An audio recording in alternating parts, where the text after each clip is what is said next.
Hey guys, Fire here from InDepth Gaming, bringing you another game review. This time we're checking out Flying Soldiers. Flying Soldiers is developed and published by WildSphere and released on August 5th, 2022 for a price of $9.99. So, what is Flying Soldiers? Simple. In the simplest form, it's a puzzle game. It's a puzzle game where you're presented with three lanes where you can have birds or your soldiers go from one end of a level to the other end, all while trying to collect eggs and not have any of your little birds die, all themed around this military style, cute esque system of a game. Now, if you're curious how long this game takes, you're probably looking at just a few hours, depending on your skill level of puzzle games. But what I do like about this game is it does feature things like animation, mildly themed missions, but for the overall ability of the game, it's pretty simple and easy to follow along and dive in for anybody who may not be too super familiar with puzzle games, but at the same time still give a little bit of a challenge to those more die-hard puzzle games. So as you can see, here's our little eggs that are about to hatch into our soldiers. And the way you have to do it is you have to get your guys through these lanes from one end to the other. Now, you're going to be presented with various little options to do like things to change their lanes. As you can see here, we're just kind of going through the motions. You'll deploy your troops and you try to collect the ribbons. Anybody who doesn't make it to the end of the course ultimately will cause you to fail.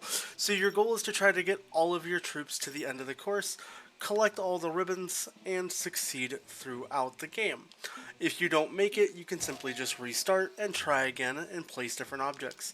As you can see here, the game's going to introduce us to barriers. You're going to get all kinds of barriers that you're going to be interacting with through the game. In this case, this one changes your lanes. There's going to be ones that cause you to fly in the air, bounce around the air, kind of run faster, and really just a variety all throughout that you're going to be introduced to while you're playing the game.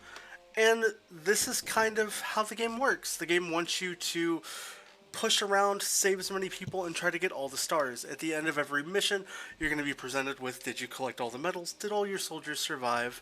And generally, most of the mission objectives honestly kind of line up with the secondary objectives, so they're going to kind of go hand in hand.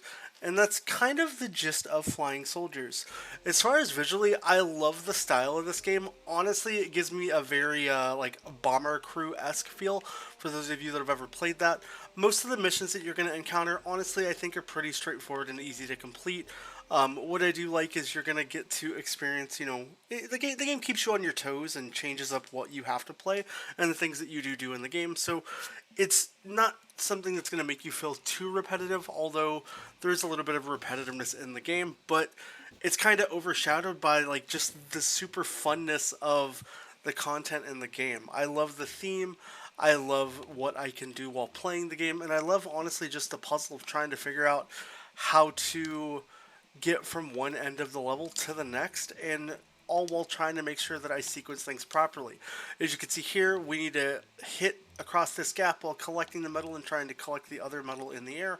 We've already done this level, but it's just kind of wanted to showcase a little bit of the different content as far as the objects you can lay in the game. You have to try to do your best to just figure it out, and for the most part, I think most people would spend, a couple minutes on every level, and that's why I was saying, the game's not super overly long, but for what's here, it's pretty fun, relaxing, and enjoyable.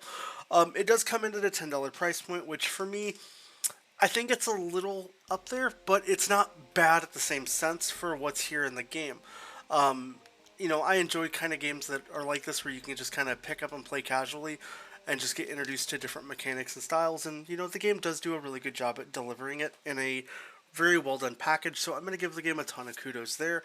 As far as if you think the game is worth it for, like I said, that $10 price point, that's kind of at your own discretion. As far as giving an opinion on whether I think you should buy, sale, or pass on this game, I definitely think it's worth picking up. It's a fun little puzzle game that I think if you go into the approach of wanting to play it for a few hours, or like over the course of a few days, I guess it'd be a better way to set it, and not just expecting to have something that you're going to be one and done in one session.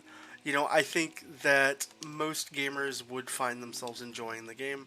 But if you're coming at this with an expectation of, this is what I'm going to play immediately, you might be a little disappointed. But to each their own when it comes to that sense. Me personally, I am enjoying the game, and I think it is a lot of fun. The time I've had with it has been enjoyable, and it doesn't feel too repetitive, but it does have a little bit of that repetitiveness to it, while you are ultimately just trying to figure out the same sequence and how to not fail and kill all your birds here like I'm doing. You can still have a lot of fun and enjoy the game. And it's like I said, it's mostly just trial and error. The biggest gripe I have is the little like item selection wheel here can get very finicky, and that's honestly the only real complaint I have for the game. And maybe that's something that developers can look into and try to, fix and make work a little better. But that's me being a little too nitpicky. But at the same time, you guys are coming here and wanting to know what I like or don't like about the game. So, frankly, that's my biggest gripe. Is just I feel it's a little finicky when it comes to the sense of how you select your items. It can be wonky at times based on what you've placed prior and what you have still to place. But nonetheless, though, still a very enjoyable game. If you guys do find this review helpful and you do want to pick up the game, do head over to the Xbox Store as it is available now. If you have any questions or want to know more, please comment down below. And if you enjoyed the video, please hit that like button down below. I would appreciate it as it helps show your support, and we do love creating content like this for you guys. If you haven't already, considered subscribing, join our Discord, and I hope you have a great rest of your day. We'll catch you next time.